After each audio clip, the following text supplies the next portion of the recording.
Siyang guys, mayroon na tayo dito i-share sa inyo mga kabuknoy na Honda Wave 100. Ayan. So kapon pa din nila sa atin to, hindi natin nagawa kasi sobra tayong base mga kabuknoy. So iniwan na lang sa atin yung isang unit na Honda Wave 100. So ang problema mga kabuknoy na itong Wave 100 yung maingay yung kanyang makina. So galing pa parang ano to na nabalito sa mga kabuknoy. Ayan. Nag-decide ako na iwanan na lang sa sobrang nga tayong busy. So, ang ginawa ko mga kabuknoy, gagawaan natin ng video para makita ng may-ari kung anong naging sira sa kanyang Wave 100. Yan, pandarin ko muna para marinig natin yung problema ng 100.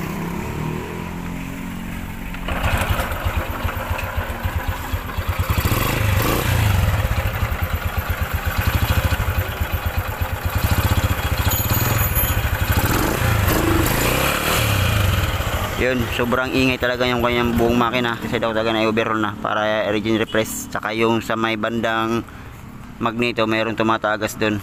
So wala min natin mga kabuknoy yung naging problema sa Wave 100. So baklasin ko muna yung mga fairings, baba natin yung makina para makita natin yung kabuuan na naging sira.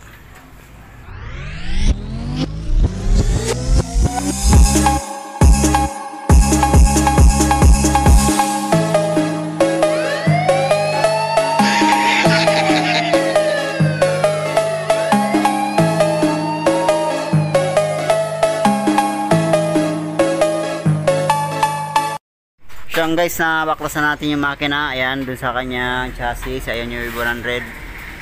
So mga kabuknoy, bali umpisa na natin baklasin yung Wave 100 para makita natin yung naging problema kung bakit maingay siya.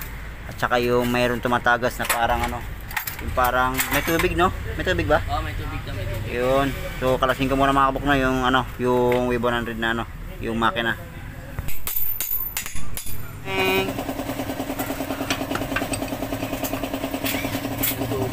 Parang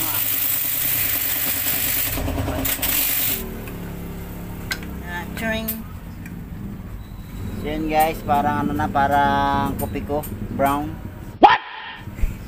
Tanggalin natin magneto.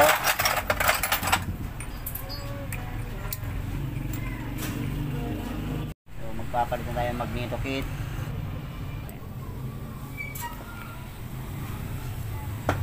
So yan guys, next natin sa may bandang clutch housing. Tanggalin na rin natin.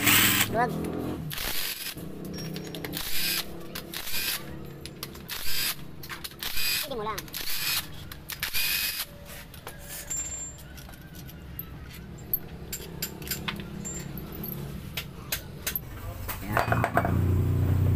Turing. So yan guys, tanggalin muna natin to. Yan. Tanggalin natin yung matic.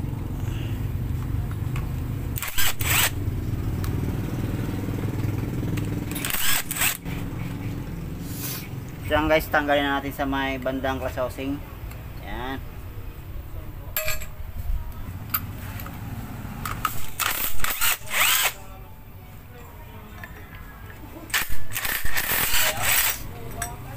So yan guys, naluwagan na natin sa may bandang clutch housing. So tanggalin na natin yan.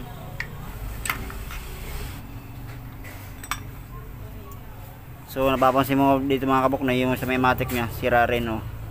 Ayan, nagkaroon siya ng kanal, naka-groove na siya. Ayan, oh. So check natin sa ibang parts. Sa kanyang clutch housing goods pa naman. Ayan. So next na natin sa may star, tanggalan na rin natin. Ayan.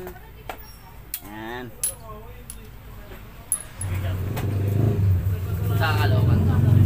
Ayan na kayo kay Mga kabuknoy, huwag nyo kakalimutan mag-share, subscribe, and like na din para updated kayo sa mga video namin. isang buwan sa beses.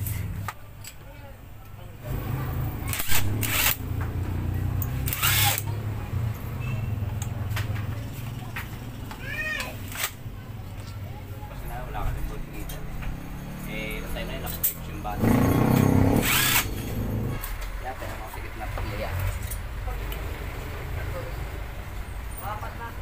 So guys, may napansin ako dito sa kanyang block. Ayan, so gas-gas na rin sa yung piston nya. So napansin ko dito sa kanyang block, bago naman. Ayan, oh. May kayod mga kabuknoy yung kanyang block. Ayan, so tingin ko dito sa block bago siya. Pero nagkaroon siya ng ng kayod. Ayan, oh. So, tingin ko dito sa block bago siya. Pero nagkaroon siya ng ng kayod. Ayan, oh. So, tingin ko dito sa block bago siya. Pero nagkaroon siya ng ng kayod. Ayan, oh. So, tingin ko dito sa block bago siya. Pero nagkaroon siya ng ng kayod. Ayan, oh. nagasgas na rin siya. So check natin sa ibang parts. So yung roller, papalit na rin tayo ng roller. Ayan, so pudpud na rin siya.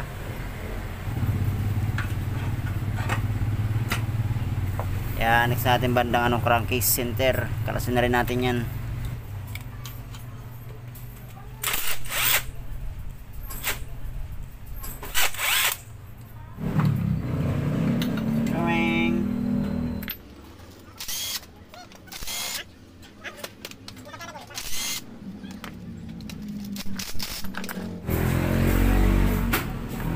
Sumos. So ito na, nakalasan natin mga tornilyo mga kabuknoy dito sa kanyang center gasket, center crankcase. So kalasin na natin.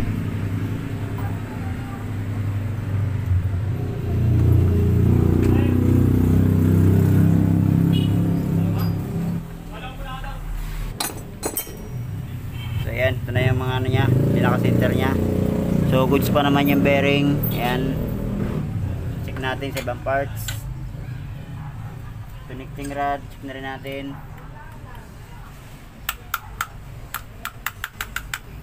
So yan, napansin ako dito sa kanya ng connecting rod mga kabuknoy yung sobrang ingay sa may bandang connecting rod. Yan, tanggalin ko muna yung piston. Check natin, sound check.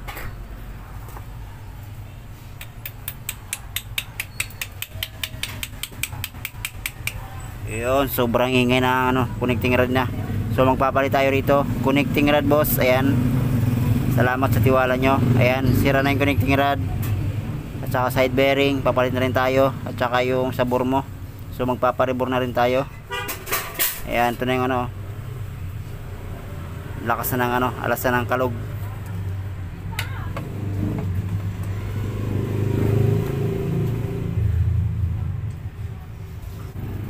Yan guys, yung problema na ng W100 mo, yung connecting rod, block, magneto kit, at saka yung roller chain.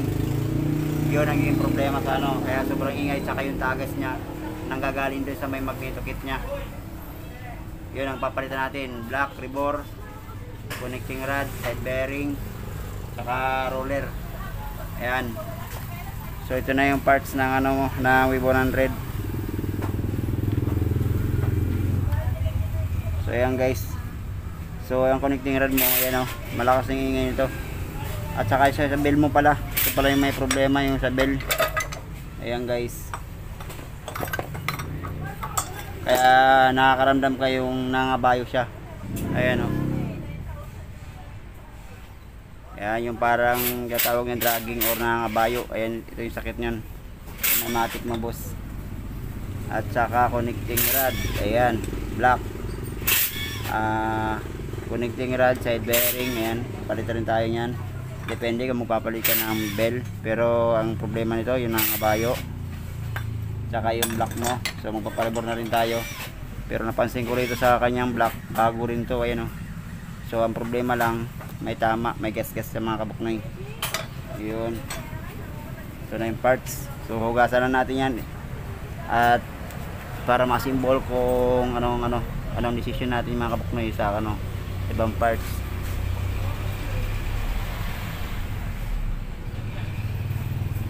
Kaya pala sobrang ingay, kaya yun ang pala naging problema.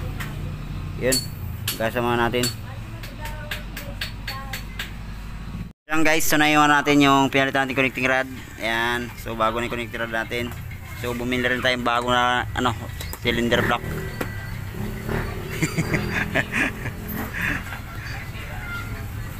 Ayan. Ito na yung bago. Ako. Ito bago. Gulak. Bago po na sa ulan. So ito na yung bago natin na block. Yung Tiger. Ayan. Cylinder block. Wave 100. Ayan. Ito brand. Ano din? Kasi kung ipaparibor natin makabuknoy yung block, maabot na 950 rin. So yung ito, nabili natin 950 rin. So dito na lang tayo sa bago. Ayan. So ito na kailangan natin, yung Wave 100 na block. Kunin mo yan, Gold. Ayan. So ito na kailangan natin. Bagong bago na mga kabuknoy.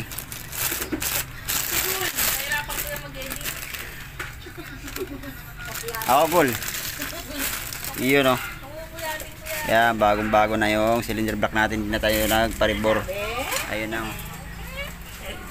So ito na connector natin. Nalinisan na rin natin. So asimbolin na natin mga kabuknoy.